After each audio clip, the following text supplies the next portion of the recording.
Welcome back to our Skype call segment.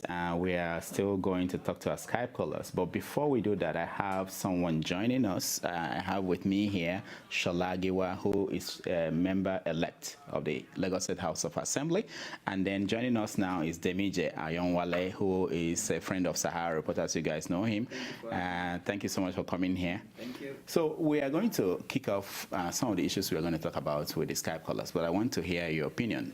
This week, Nigerians, 4 of them were killed or executed in Indonesia for drug peddling. They took drugs to the country and they were tried and killed. And there are a lot of issues around that, controversies. And I want to know what you think. One is that these people left out of Lagos. So if we have an effective system that could stop them, they wouldn't get on the plane to begin with. And then how they were treated, how they were tried, how the Nigerian government reacted to their trial and whatever happened. What is your take on the whole story? Do you follow it? Yes, I did follow. It's an unfortunate thing that happened. But let me take it from where you started. They left from Lagos. Yeah. And that's the truth. They left from the international airport in Lagos. That's where most of the flights live. Yeah. If you have to leave Nigeria. And don't forget, it was some years back. And I think things are actually improved. Let's leave that. It's an unfortunate thing that happened, that they got involved. Some of them claimed ignorance. One of them actually owned up that he knows.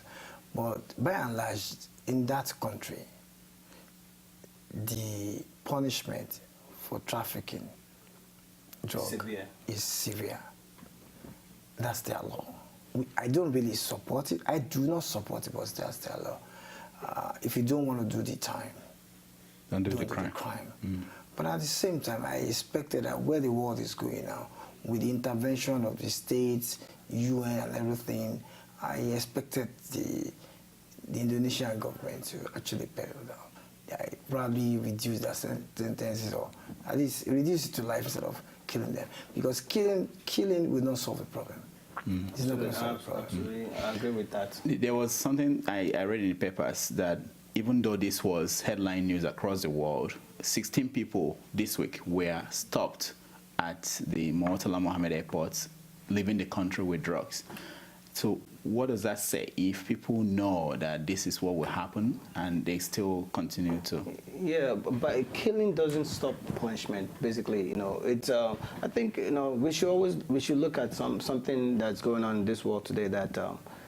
Like the Western world, they're moving more towards like not killing. There's only some few states, especially in the United States, that have capital punishment in terms of killing people. Most states, even the states that does have capital punishment, they're still very, very mild with the way they implement the law. So I mean, we know the prison system is more of a correctional system in terms of when you put them there, you cancel them too, because it's an attitude, it's something that they're used to. They do it every time, and it's something that if they kill them, it doesn't stop anything. More people will still do it. So if they catch people that does those things, they should try and cancel them, try and nurture them, saying this what they're doing is not right. They actually have to do the time. They might even give them life imprisonment or whatever, depending on the severity of their their cases.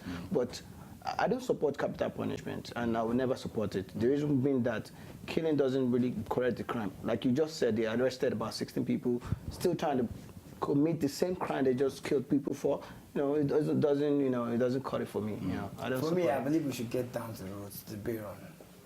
That's the most important. Getting to the moves you're getting, it's not going to stop. It's just like a tip of the ocean, a drop in the ocean. So what the government should do is is the money trail.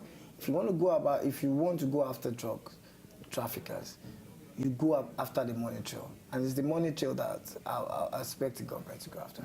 And with the system we're having in Nigeria now, when you have less cash system, then you'll be able to trail money, and that way you can get criminals.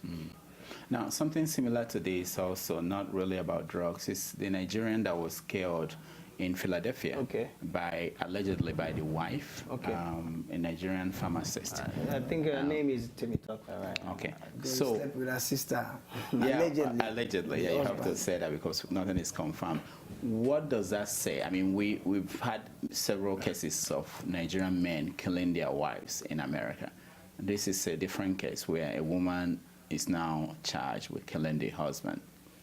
I think, well, what I say to that is because I don't think killing her husband is the right option for her to do.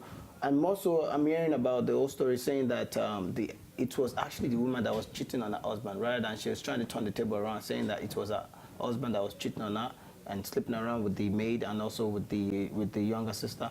So, but okay, turning that one back to what we just talked about capital punishment. She killed, she murdered. It's a capital punishment. You know, it's an offense that it's punishable by law with capital punishment. I don't still think You don't that, know. You don't know. You know, I mean, no, Yeah, it's no, murder. It's an allegation. You know, she's been accused. Yeah. If you come to the reality that she actually did kill the person, it's murder. You know, it's But murder. I don't think Pennsylvania they have capital Okay, punishment. all I right. think So they don't have capital Yeah, they don't. punishment. But let me ask you now. Now you are visiting, and you've seen kind of stories about conflicts even within the Nigerian community abroad. What do you think? I mean, and is it surely it's different from what we see in Nigeria, what we know in Nigeria? What is your take on these relationships and families of Nigerians abroad, how they live and what is going on? Okay. If you're talking about what I see something here that really touches my heart. This, when people get here, the culture of throwing families away. I agree with you. And that's one thing that is sad. See, the fabric, family values, excuse me, family support, holding each other, it goes a long way. And these are the things that make us Africans, Nigerians, to be stronger. You get it? Because when I have any issue, my brother is there.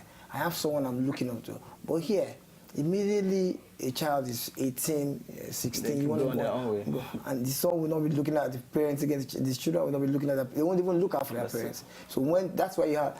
You see, there was a friend of mine that said he wanted to come and set up old women's, old people's home in Nigeria. And I said, see, it's not going to sell. Yes. It's because it's not part of our culture to go out, no matter how rich you are. I don't know. Want to put you your want parents in other people's care. Your parents that look after you all this while, you now hope. So you're now a grown person, and the next thing you want to do is take that person to all people's life. I think with our that, culture. So that is what. Sorry, please. That is what is missing. The family value. Immediately you get here. This is a no man's land. I don't know anybody. I'm on my own here. I agree with you. Turning back to that, the systems allow that the women, right, cannot have some certain rights, which is comparable to the men. So coming out from our own culture, the man is the head of the family, is the head of household. So the woman should be submissive. Culturally, that's the way we view it. So coming here and a woman that's been submissive to her husband for a long time from Nigeria or from Africa, when they get here and they see some certain right that I can have, I'm entitled to some so and so, then they start changing. They start misbehaving and trying to do something that that's not tallying up back with our own culture, and I think that's what is actually creating some problems within. Are you sure this guy is not a feminist? No, let me ask you, because some people come here from Nigeria and after looking at families, they feel like the men here are no longer men. Right. Do you see that? What did you see that? Well, the few guys that I visited, they are still men. Of course, their wives work too, but then they're still men. And let's get it right. Women are meant to complement my wife, their husband. So there's no competition. There's no competition. But what we should do, what we should know, is that family values, family ties is very, very important. I should know my duties, my role as a husband. The wife should also know his role, his duties and responsibility. The same thing for the children too. Right. So, let me ask you this, because some people feel like Nigeria is moving towards where America is, even in issues like this. So for instance, there's a law passed in Lagos where they are now restricting how you get house helps, how you treat your house help, which is good. But people are saying, for instance, that it's structural, things are changing. It's no longer easy for you to have 10 kids and then bring 10 kids from other people to take care of your family, your kids, and you don't send them to school, which is a good thing. But it's changing the society, the way the society changed to where it is now. Are you concerned that some of the things that we may be implementing in Nigeria, in Lagos, may end up bringing that society the place that this society is? You see, I'll tell you, something will not make it happen. We are very, very religious people in Nigeria, if you know that. And then religion plays a major role in what we do. And religion plays a major role in family values too. So because of that, I know, even though I can see the trend changing, in the sense that the wife wants to work, the husband wants to work, and everybody needs to hustle. Right. And I understand that. Yeah, because one income is no longer enough in Lagos. That is for most people, yeah. Yes, that's so. Actually, life is about planning. You know what you want. You know what. Look at what happened to the woman whose children was kidnapped the other day. Why? She had to go to work. The husband has to go to work, and they can't leave the children at home. So they had to quickly take the lady and say, we'll go and do the check. So it's about, but ordinarily, what happened before is that she would have someone from her family living with the kids. Like that. Yeah. But if you really look at it, because that's how I grew up anyway, having your relation living with you is better for you than having a housemate. Because all these things that we call housemate is slavery. For me, it's neo slavery. Right. You understand? So for me, I'd rather have my family living with me, because that was how I grew up. Why is it that families are no longer living with their families? It is us trying to emulate other people's culture. Could it be that they were not being treated well, and nobody wants their kids to be treated that way? No, I don't think so. From where I come from, I don't think that. I think it is Kulu mentality. Trying to, you see, when you can emulate, you can look at other people's culture and try to fit it into it. What you're not supposed, you look at the good ones and emulate it. The ones that are not good, you throw it away. See, I noticed somebody on the train, and it is there that it say, stand up for the elderly and the pregnant. You don't have to be told. I remember growing up in Lagos. In fact, we rush and enter the bus and sit down, expecting old people to come or elderly people to come, and we sit down, stand up for the person, and the person will put us in his lap. If you do that now, they say, if you sit on someone's lap now, they will accuse you of molestation. And those are the wrong signals that we're doing. See, getting on the bus, putting a younger person on your lap to sit down, is not molestation. I see all these things happening on the train. You see teenagers kissing, fondling each other here. We don't want that there. Somebody will say, come on, stop that. We should. That's what we need to do. Because that is what is missing in the name of liberalization, in the name of say the world is a global place, no civilization. No, that's not. You think you can stop it in Nigeria? Yeah. No, it's not that bad in Nigeria. We won't allow it to happen. That's why you see, there was this subject when I was in school, moral instruction, and it's very, very important, and we should go back to it. Those are the things. For example, because people live here in New York, they'll say, don't greet, don't prostrate. I still prostrate for my parents. Well, it's part of my culture. It is not as if I am worshiping, then someone will come and say, you are worshiping that person. That's why you are prostrating. No. You are not deifying that person. What you're doing it, you're following your culture. For someone that is elderly, we prostrate. As if the female will kneel down. Those are the things we should not take away. Okay. The culture. All right. We will come back to this. We have a lot of people on Skype, so let's hear them and talk to them and greet them. Momodu, welcome to SaharaTV. Momodu. Yeah. Shedrack, welcome to SaharaTV. I can't hear them. Shedrack, are you there? Welcome, Rudolf. Yeah, I'm here, right here. All right, Chido Onuma. Chido, welcome to SaharaTV. Yeah, thanks, Rudolf. Okay. Taiwo in Canada. Taiwo, welcome to SaharaTV. Thank you. Nice joining you. Okay. Shedrack, are you there? Yeah, of course, I'm here. Okay. Okay. Momodu, are you there? Yes, I'm here. Okay, very good. And then there's someone I can't read the name here. Dusa. Is that Dusa or Disu? Is there anybody that I didn't call? No? No. All right, good. All right, so I have here in the studio with me, I have Sholagiwa, who is a member of the Lagos State House of Assembly, elected member. He's going home tomorrow to resume office. And of course, I have Demiji here with me in the studio. So I want us to go straight to our topics. The first topic we want to discuss is the reports of the company, the PricewaterhouseCoopers company that audited the NNPC accounts. So we discussed that and we come back to other issues. So let me start with you, Chido. You are in Spain, and I know that you are with the Nigerian Civil Society Group. What do you think about that report? Well, there are many that. Go ahead, Chido. Okay. We'll get back to Chido. Let's go to Shedrack. You are in Casablanca. Shedrack, are you there? Yeah, I'm here. I'm right here. Okay. All right. So what do you think about the reports? It all goes back to responsibility because, first of all, the report wasn't released until I guess Buhari really said he's going to look into it. So, which means if he doesn't look into it, that means Jonathan wouldn't have cared about it. So until he came up with this, within 24 hours, the report was released. And even after the report was released, then Okonkwo really has to come up with, he doesn't know about this, which it was even the one who really commissioned this project about to look into this thing with the president.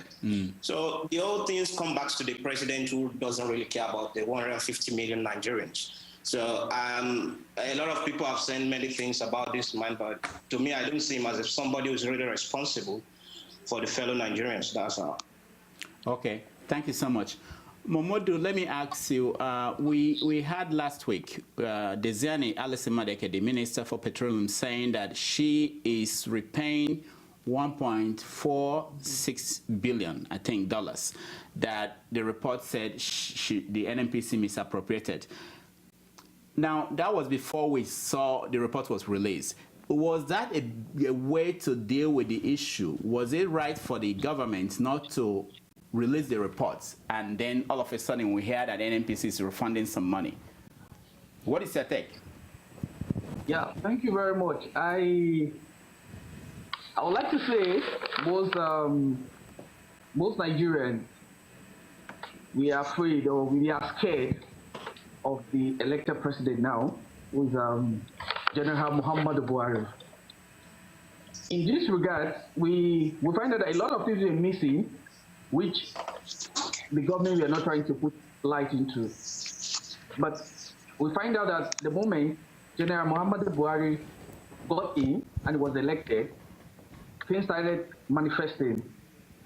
You understand? Yeah. Like this, Alice Maduke, she's not the kind of person we need as a petroleum minister, who we know, or who most Nigerians know, that she's not fit. But we are not there. They get what they want based on the fact that they believe they are in the line and they are in the system. But most of them knew that the moment General Muhammadu Buhari is in, a lot of things will be reviewed. So she said, okay, fine, she wanted to pay back. That is not the issue. If she knew right from the outset she was doing the right thing, all this bullshit would not have happened. Just like when they said the missing 20 billion US dollars was missing, and nothing was done by the presidency. But the moment General Muhammadu Buhari was in, they told us that the money has been found back in Zenith Bank. So you can realize that it's not only this said Alice Maduke involved in all this scandal or in this scandal, a lot of ties are in there also, which need to be fished out. If she's spent that kind of money, it means they still need to do some investigation back there to find out that the main source of where those money went to has to be digged out.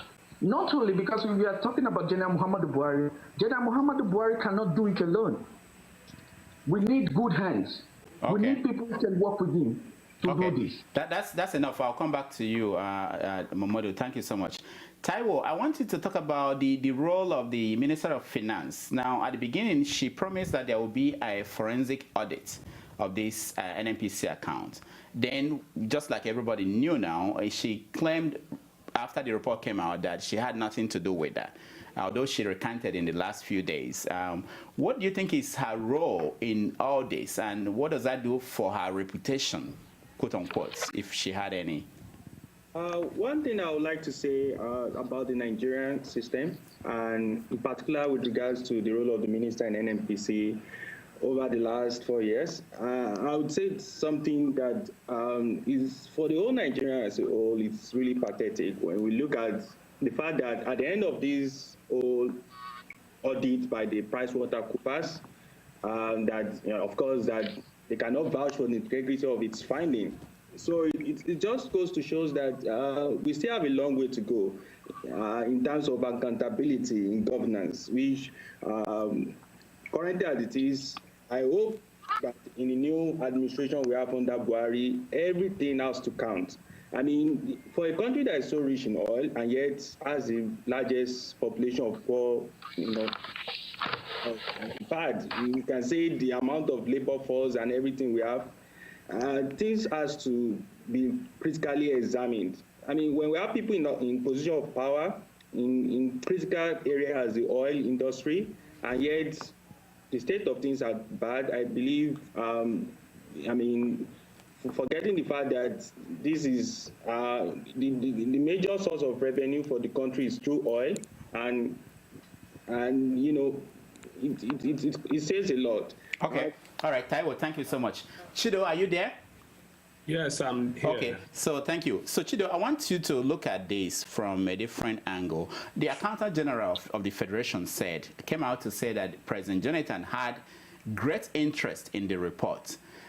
And it's one of the factors why the report didn't come out when it was submitted and everything. How do you think the president handled this issue of NNPC audit report? Well, Chido, go ahead. All right. We have problems with Chido's microphone. When we get Chido back, we are going to talk about that. I want to hear his opinion. But let me ask you, there's another issue coming up again, which is the issue of oil subsidy. And now you'll be part of the government in Lagos, and you have to deal with the issue of if the federal government decides to remove the subsidy on petroleum, the impact it's going to have on the people. What is your opinion on that? Is there a subsidy in the first place? Well, there was no, that's true. Have you read the Professor Tambe's analysis on it? And that is one man that you can say is a good man. He has a very clean record. He was a petroleum minister. And if you tell them there's no subsidy, there's no subsidy. Okay, that's a good point. But the thing is this, over the years, for the past 6 years or so, we've been budgeting an average of 800 billion every year for subsidy, okay? Now, for the first time, a budget is passed and there is no money for subsidy. So effectively, whether we believe there was subsidy or not. Now it has proven that there was no subsidy. Yeah, but today they are buying fuel in Nigeria for 200 naira, 300 naira. So there's already a problem. Well, that's due to scarcity. Scarcity. What's the result of the scarcity? It's got nothing to do with subsidy. No, the scarcity. The money that was being owed. They were owed money. Past money. They were owing them before. Yeah. And the it's got nothing to do with the subsidy we're talking about now. Yeah, but they are still saying, when you say you're owing them, what it means is that they are saying that they bought this fuel at this price. Well, that's what the government is saying, there was subsidy. Yeah. And they gave them at that price. Yeah. So as businessmen, they will collect their money. Yeah.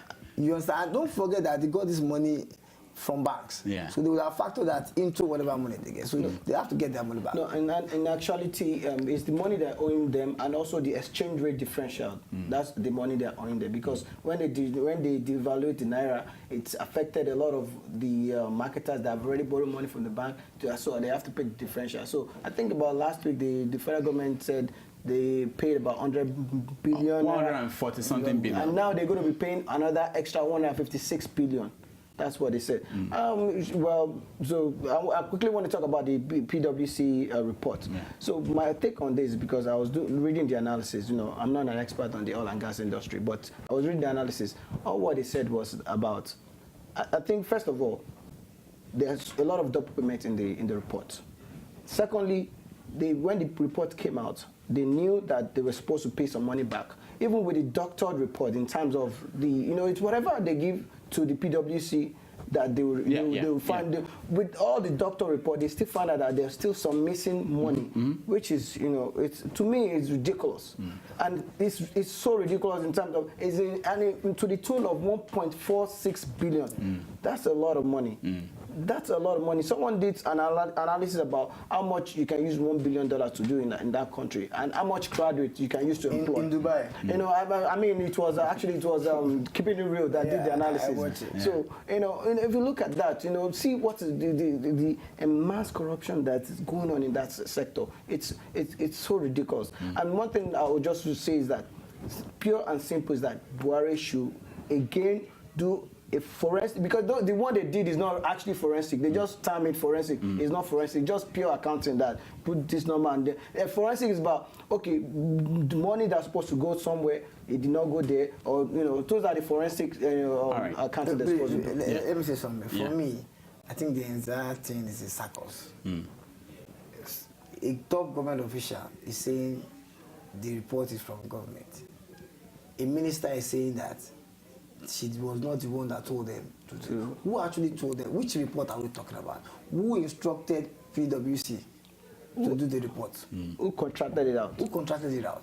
Now, this one, Okonkwo earlier is denying that they didn't contract it out, yet the president is interested in the report. What are we talking about? Just what a contradictory government. Do you understand? And of course, the president said he has nothing to hide. But let's go back to our Skype. They delayed the report for how long? For a long time. Yeah. Let's go back to our Skype callers. Chido, are you there now? Chido. Oh, it dropped. Okay, all right. So let me come back to you, Mamudu. Let me ask you, subsidy is an issue that we're going to hear in the next few weeks. I mean, as soon as the new president takes office, he has to deal with the issue, because the marketers are not going to import any further fuel into the country unless they are going to get the money they are demanding. And if there's no money for subsidy, something has to give.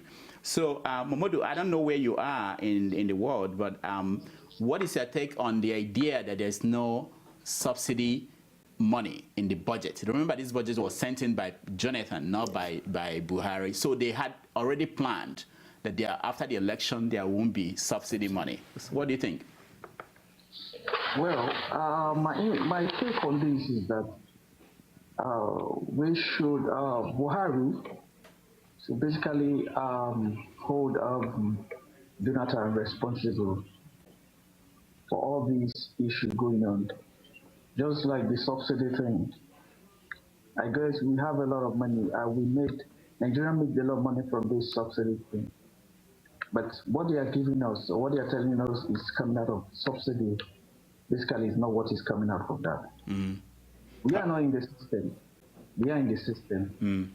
We know that what they are giving us as a report is not comprehensive. And we want Muhammad Buhari, who we believe we know much better, should do his thorough findings about this subsidy thing.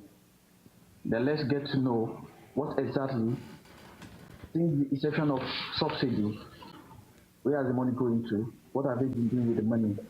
All right. And Mamadou, thank you. Thank you so much. Shedrack, is there subsidy in Casablanca, in petroleum and fuel and kerosene?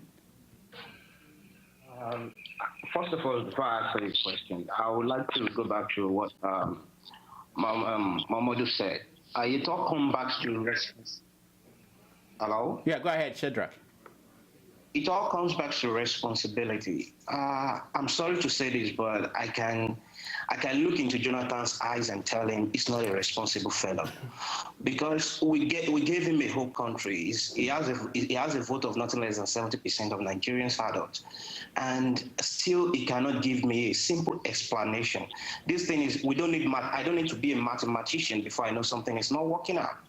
And about your question now, I don't know much about the subsidy, but what I can tell you is, if I go to any filling station, I don't think I have to queue for 5 minutes before I can get a fuel.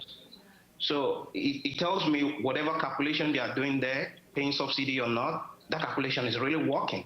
So about when the question of subsidy now is just like Jonathan doesn't know what he's doing. He's putting the question to Nigerians themselves that, do you want subsidy or not? I don't know. I don't know what is best. That is why he's a president. So if he cannot do the simple job of a president, he could just resign and say, okay, I'm sorry, I don't think I can do this any longer. Because when somebody can just give us a simple calculation of this subsidy, is it working? To me, this subsidy is not working. Do they want to stop it? I don't know, because I don't know the real calculation right now. Whatever they are just trying to calculate with the Okonkwo and the NNPC, Maduike, all of it is not working out. I'm sorry. So all right, if Buhari is going to start off, thank you. I'll be in support. Thank you, Shadrach. Sorry, I would like to chip in something, please. Is that Taiwo? No, this is Momodu. Momodu, okay, go ahead. I'd like to chip in something. Okay. Just like most Nigerians, we fail to realize that the so-called president, Goodluck Jonathan, with due respect, I would not like to disrespect the president. If we get to find out the basic knowledge about this same president of ours, we'll find out that from the inception, President Jonathan doesn't have goals. He doesn't have what he's actually working towards. Just like he's telling us he's working towards something. What are you working towards? He's not working towards anything, because all what I'm saying, the vice president then, late Musa Yar'Adua, gave us 7 or 8 goals then that he wanted to work towards. But I keep asking myself, what Jonathan did? He did nothing. He did not give us, okay, this is what actually want to do. This is his own goals. This is what he's working towards and all that. All he tried to do is just to like pile more problems to see that things are not really in for Nigerians at all. Seriously, we need to look into these issues critically and say, okay, fine, where are we heading to? Where are we really heading to? If you are blaming Jonathan today, why are we blaming Jonathan? Are we blaming Jonathan because Jonathan did not deliver, or we are blaming ourselves because we voted for the wrong initiative that, okay, he's going to do it, he's a doctor, we got no doctor who has ever governed Nigeria. All right, thank you, Momodu. We're running out of time. Taiwo, let me hear your opinion on this oil subsidy. Should Buhari just remove it entirely if it's there, or should we find money to continue the subsidy idea? As long as the inclusion of subsidy in the Nigerian, I mean, we need to ask, why do we need it in the first place? Because, I mean, in other parts of the world, I mean, this issue of subsidy, is it benefiting the oil marketers who are, importing these products? And of course, when it comes to Nigeria, it costs more. But when we actually have to look at the fact that we are the oil-producing country, and having refinery in place that, we may, at the end of the day, if we look at the cost of it all, we may not have to have the need for subsidy. I mean, who is subsidizing who, as General Buhari said? So in that case, I mean, the important thing is to look at the interests of the masses at first. I mean, as low as the price can be, since we are producing this oil in our own country. So at the end of the day, as far as I know, in the last many years that we have having oil, the Nigerian masses themselves have not had anything to gain from it. So I would really recommend here that in the new administration, we have to ensure that the price of oil, the pump price of oil, can be as low as it can get. And in that case, I mean, this will, of course, engender development in other areas. When you have enough oil, the cost of transporting goods and services or providing services in other areas, electricity will come down. But in a case as we continue to have middlemen, I mean, having to, and we subsidize them without, without looking at what is the return. I mean, at the end of the day, it profits nobody. All right, Taiwo, I have to stop you there. We're totally out of time. Thank you so much. I want to thank our Skype callers. Momodu, thank you so much for joining us. My pleasure. Shadrach, thank you so much for joining us. Thank you very much. And Taiwo in Canada. Taiwo, thank you so much for joining us. Thank you very much. All right. So, you had your view. We're back. We had the views of Nigerians across the world about some of these issues. You're going back home and you'll be operating from home. You will have to deal with the issue of income, revenue from oil, because it's going down and there will be less money coming to the States. Other than increasing the money you generate within the state, what else can the states of Lagos do to make up for the lack of the money that will be shortened from? Well, like I said, it will be more of collaboration with the federal government. And what I expect the government, this new government, to do is look outside the petroleum industry to make money for Nigeria. Because if you look at it, in those days, in the 60s, all the monuments we have, all the iconic things that were done in Nigeria was done with agricultural money. Yes. Cocoa money, groundnut money. Where's the cocoa pyramid? Where is the groundnut pyramid now? They're not there. This is where we should go back. If we need to move forward as a nation, to grow as a nation, we need to look outside the box. Because whether you like it or not, the people that are forward thinking are thinking of other ways to get power apart from petroleum. So we should be looking at other means too to get money apart from the petroleum industry. So right. For me, it's about thinking outside the box. Okay. I think Demeji, we're out of time, but I want you to talk about today's fight. There's a big fight going on, and we've not talked about it. I think it's going to be a pretty good fight between Manny Pacquiao and Mayweather. And well, my own analysis and my own take on boxing history and experience. I think the champ is going to chop him. He's going to win, which is Mayweather. Mayweather hasn't lost. Money on the ground. How much are you betting on that? Yeah, I'm not putting my money on it. You're not putting your money. My money is my pocket. For your pocket. All right. So, who do you think will win? Well, I go with Mayweather. Okay. All right. So we'll get back to by tomorrow. We'll find out who won. Tonight. Yeah. We watch it tonight. I'm watching Is it not the same thing as the election in Nigeria? It has to wait for 3 days. We'll find out. All right. Thank you so much for joining us. Thank you so much. Thank you, Demeji. Thank you for having us. All right. We've come to the end of our show today. We want to thank all the people, all our guests that were here, and those that we spoke to via Skype. We want to thank all the technical people here. On behalf of everybody here at Sahara TV and Sahara Reporters, my name is Rudolf, and we thank you for watching. Stay tuned. We'll be back this time next week, Saturday. This is Adam Clayton Powell, the fourth, and you're watching Sahara TV, Everything Africa.